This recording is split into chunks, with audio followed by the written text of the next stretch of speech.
लखनऊ की outer ring road पर हल्की हल्की धूप चमक रही थी। नवंबर की ठंडी हवा में ईख के खेत लहरा रहे थे और सूरज की सुनहरी किरणें सड़क पर सोने की तरह बिखर रही थीं। आर्मी कैप्टन जिया खान अपनी रॉयल एनफील्ड क्लासिक 350 पर अपनी मां नाजिया बेगम को लेकर हजरतगंज बाजार शॉपिंग करने जा रही थी। उसकी बड़ी बहन सारा खान इसी शहर की डिस्ट्रिक्ट मैजिस्ट्रेट थीं। मां के चेहरे पर खुशी और गर्व दोनों साफ दिख रहे थे, क्योंकि नाजिया बेगम ने अकेले ही अपनी दोनों बेटियों को पाल पोस कर इस लायक बनाया था। बड़ी बेटी सारा को काम की वजह से घर आने का समय बहुत कम मिलता था। जैसे ही जिया की बाइक शहर के बाहरी इलाके की तरफ मुड़ी, आगे सड़क पर एक अवैध पुलिस बैरियर लगा हुआ था। जीप के बोनट पर पैर फैलाए, मूंछों पर ताव देता इंस्पेक्टर विक्रम सिंह बैठा था। रोड पर दो हवलदार लाठियां पटकते हुए आने जाने वालों का चालान काट रहे थे और जबरदस्ती पैसे वसूल कर रहे थे। उसी समय दूर से जिया खान अपनी बुलेट बाइक पर मां नाजिया बेगम को लेकर आ रही थी। जैसे ही उन्होंने बैरियर पार करने की कोशिश की, इंस्पेक्टर विक्रम सिंह ने हाथ उठाकर गरजते हुए जीप के बोनट से उतरते हुए कहा, ए लड़की, बाइक साइड में लगा। कहाँ जा रही है इतनी सुबह? जिया ने शांति से बाइक रोकी। उसके चेहरे पर कोई डर नहीं था। वो बोली, जी साहब, हम हजरतगंज बाजार शॉपिंग करने जा रहे हैं। अगर कागज देखने हैं तो हमारे पास सारे कागज हैं। विक्रम सिंह ने उसकी ओर देखकर ठाका लगाया। ओहो, बड़ी बहादुर बन रही है। और तेरे पीछे ये बुढ़िया कौन है? कहाँ से आ रही है? बुढ़िया शब्द जिया के दिल में चुभ गए। उसकी आंखें लाल हो उठीं। उसने गहरी सांस लेकर जवाब दिया, जुबान संभाल कर बात कीजिए। ये मेरी माँ है। हमारे पास सारे कागज मौजूद हैं। आप सिर्फ अपना काम कीजिए। किसी के बारे में ऐसे शब्द बोलना पुलिस वालों के मुंह से शोभा नहीं देता। इंस्पेक्टर विक्रम सिंह गुस्से में आग बबूला हो गया और बोला, अबे चुप। तेरी जैसी लड़की हमें बोलना सिखाएगी? तू हमें कानून मत सिखा। हमें अच्छी तरह पता है कौन शरीफ है और कौन नहीं। निकाल कागज। जिया ने लाइसेंस और कागज निकालकर इंस्पेक्टर विक्रम सिंह को दी। विक्रम सिंह ने कागजों को बिना देखे हवा में उछाल दिया और गुर्राया, अबे मूर्ख लड़की, हमें उल्लू बना रही है। नकली कागज दिखाकर सोच रही है ऐसे ही निकल जाएगी। हमसे चालाकी कर रही है। जिया को गुस्सा आ गया। वो बोली, अबे ओ इंस्पेक्टर, ये क्या बदतमीजी है? क्या तरीका है ये आपका कागज देखने का? इस तरह हमारे साथ बदतमीजी मत कीजिए, वरना तुम्हारी ये वर्दी उतारने में समय नहीं लगेगा। इतना सुनते ही इंस्पेक्टर विक्रम सिंह आगे बढ़ा और बिना किसी झिझक के एक जोरदार थप्पड़ जिया के चेहरे पर जड़ दिया। तू कल की छोकरी मेरी वर्दी उतरवाएगी। जिया का सिर झटक गया। आंखों में आंसू तैर गए। एक आर्मी अफसर जिसने सीमा पर दुश्मनों की गोलियों का सामना किया था, आज अपने ही शहर में पुलिस की वर्दी पहने गुंडों के हाथों अपमानित हो रही थी। उसकी मां नाजिया बेगम चीख पड़ी और आगे बढ़कर बोली, अरे मेरी बच्ची को क्यों मारा तुमने? अरे भगवान से तो डरो। विक्रम सिंह ने उन्हें धक्का देते हुए चिल्लाया, चुप बुढ़िया, ज्यादा बोलेगी तो तुझे भी ऐसा ही थप्पड़ मिलेगा। अब जिया का खून खौल उठा। उसका हाथ थप्पड़ का जवाब देने के लिए उठा, पर फिर वहीं रुक गया। वो जानती थी कि अगर उसने इन गुंडों पर हाथ उठाया तो मामला और बिगड़ जाएगा। उसकी आंखें अंगारों की तरह जल रही थीं, पर होंठ बंद थे। इंस्पेक्टर विक्रम सिंह चिल्लाते हुए बोला, इन दोनों को गाड़ी के अंदर बैठाओ और ले चलो थाने। वहां बताएंगे कि पुलिस की पावर क्या होती है। गुंडों की तरह तीनों पुलिसकर्मी उन्हें धक्के देकर जीप में ठूंसने लगे। सड़क पर तमाशा देखने वालों की भीड़ जमा हो गई थी। कुछ लोग मोबाइल निकालकर वीडियो बना रहे थे, पर किसी की हिम्मत नहीं हुई कि आगे बढ़कर कुछ बोल सके। इसी भीड़ में एक नौजवान लड़का चुपचाप पूरी घटना रिकॉर्ड कर रहा था। उसे अंदाजा भी नहीं था कि उसका ये वीडियो आने वाले वक्त में पुलिस की गुंडागर्दी के खिलाफ तूफान खड़ा करने वाला है। जीप में जिया अपनी मां को सीने से लगाए बैठी थी। नाजिया बेगम रो रही थीं और बेटी के चेहरे पर पड़े थप्पड़ के निशान देखकर सिसक रही थीं।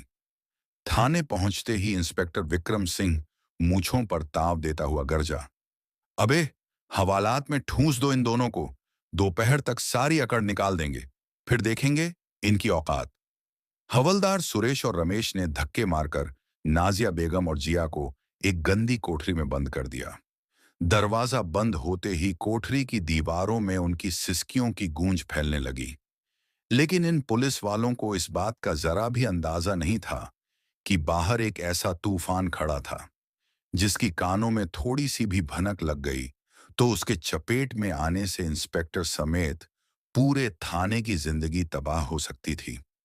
कोठरी में नाजिया बेगम रोते हुए बोली, बिटिया, ये लोग हमें कहाँ बंद कर दिए, अब क्या होगा? जिया ने अपनी मां को गले से लगा लिया। मां, तुम चिंता मत करो, मैं हूं ना, बस थोड़ी देर की बात है, सब ठीक हो जाएगा। उधर डीएम सारा खान सुबह से अपनी मां और बहन को फोन कर रही थी, लेकिन दोनों का फोन बंद आ रहा था। उन्होंने अपने ड्राइवर को घर भेजा तो पता चला कि वे सुबह ही बाहर निकली हैं और लौटी नहीं। सारा का दिल किसी अनहोनी की आशंका से बैठने लगा। सोशल मीडिया पर किसी ने वो वीडियो पोस्ट कर दिया, पुलिस द्वारा सड़क के बीच में नाजिया बेगम और जिया को धक्का देकर जीप में डालने का वीडियो। वीडियो आग की तरह फैलने लगा। लोग पुलिस के खिलाफ गुस्से से भरे कमेंट कर रहे थे। यही वीडियो व्हाट्सएप ग्रुप्स के जरिए घूमता हुआ डीएम सारा खान के पास पहुंचा। सारा ने फोन हाथ में लिया और वीडियो प्ले किया। जैसे जैसे वीडियो आगे बढ़ा, सारा के चेहरे का रंग बदलने लगा।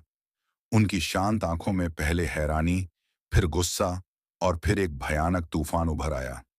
जब उसने इंस्पेक्टर विक्रम सिंह को अपनी फौजी बहन जिया के गाल पर थप्पड़ मारते देखा तो उसके हाथ कांपने लगे। फोन उसके हाथ से छूटते छूटते बचा। उसकी माँ, उसकी प्यारी माँ, जिसे उसने कभी ऊंची आवाज में बात तक नहीं की थी, सड़क पर गिड़गिड़ा रही थी। और उसकी छोटी बहन, उसकी लाडली जिया, जो देश की शान थी, आज सड़क पर बेबस खड़ी थी। सारा की आंखों में आंसू भर आए, लेकिन उसने फौरन खुद को संभाला। वो एक डीएम थी, उसे इस वक्त भावनाओं में बहने का कोई हक नहीं था। उसके अंदर की बेटी और बहन तड़प रही थी, लेकिन उसके अंदर का अफसर जाग चुका था। उसके बाद उसने अपने पीए से कहा, विकास, पता लगाओ ये किस थाने का मामला है और मेरी माँ और बहन इस वक्त कहाँ हैं। मुझे हर एक मिनट की रिपोर्ट चाहिए। उसकी आवाज में जो ठंडक और गुस्सा था, उसे सुनकर पीए की रूह कांप गई। वो समझ गया था कि आज शहर में एक ऐसा तूफान आने वाला है जो कई लोगों की वर्दियां और कुर्सियां उड़ा कर ले जाएगा।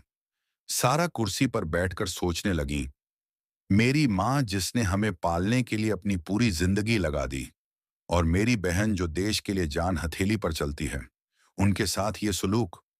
आज इस शहर की डीएम होने का असली मतलब मैं इन वर्दी वाले गुंडों को बताऊंगी। आज इंसाफ होगा और ऐसा होगा कि उनकी आने वाली नस्लें भी याद रखेंगी। थाने के भीतर दोपहर की गर्मी में कोठरी और घुटन भरी हो गई थी। नाजिया बेगम को अस्थमा का अटैक आ गया था। वो जोर जोर से खांस रही थी। जिया घबरा गई। उसने दरवाजा जोर जोर से पीटना शुरू कर दिया।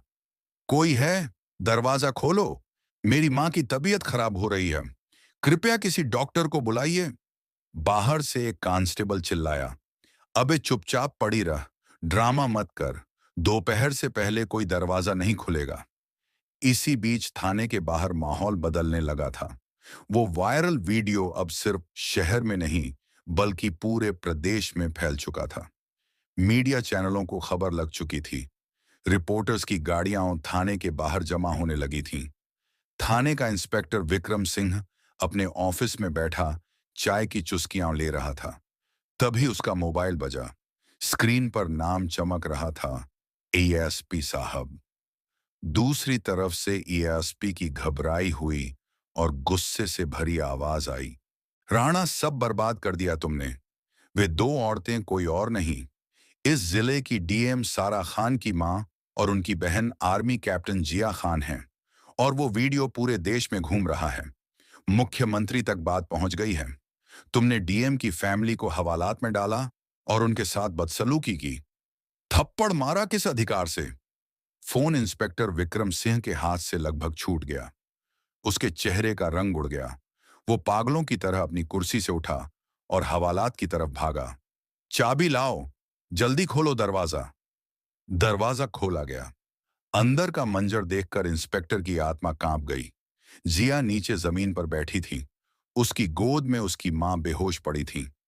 इंस्पेक्टर हाथ जोड़कर गिड़गिड़ाने लगा, मैडम मैडम, हमें माफ कर दीजिए। हमें सच में नहीं पता था कि आप कौन हैं। आपने बताया क्यों नहीं?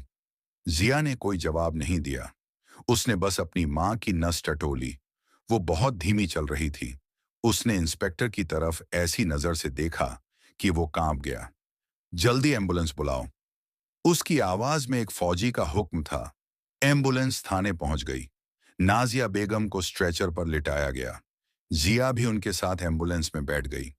अस्पताल पहुंचते ही उन्हें सीधे आईसीयू में भर्ती किया गया। डॉक्टर ने बताया कि अस्थमा अटैक गंभीर था। तभी डीएम सारा खान पहुंची। उसने अपनी बहन को इस हालत में देखा तो दौड़कर उसे गले लगा लिया। दोनों बहनें एक दूसरे से लिपट कर रो पड़ी। दीदी जोया, ये सब कैसे हुआ? दीदी, उन्होंने हमारा फोन छीन लिया था। मां को कुछ हो गया तो मैं खुद को कभी माफ नहीं कर पाऊंगी। एसपी, डीआईजी और बड़े अफसर पहुंचे। एसपी ने हाथ जोड़े। मैडम, हम बहुत शर्मिंदा हैं। सारा ने कहा, यह भूल नहीं, गुनाह है। पहचान जानकर इज्जत देना गुलामी है। मेरी बहन ने पहचान इसलिए नहीं बताई ताकि वो देख सके कि आप एक आम इंसान के साथ क्या करते हैं, और उसने देख लिया। डीएम सारा खान की अगुवाई में आईपीएस और आईएएस अफसरों का काफिला थाने पहुंचा। विक्रम सिंह को हथकड़ियां डाली गईं। सुरेश और रमेश को सस्पेंड किया गया। डीएम ऑफिस में प्रेस कॉन्फ्रेंस हुई। सारा खान ने ऐलान किया, आज मैं इस सड़े हुए सिस्टम के खिलाफ जंग का ऐलान करती हूं। हर थाने में इंसानियत की ट्रेनिंग होगी। जहां शिकायत मिलेगी, सीधी जेल। लखनऊ में थानों में सम्मान का माहौल था। सिपाही मुस्कुराकर बात करते थे। नाजिया बेगम गर्व से कहती थीं, मेरी बेटियां सिर्फ अफसर नहीं, इंसाफ की मिसाल हैं।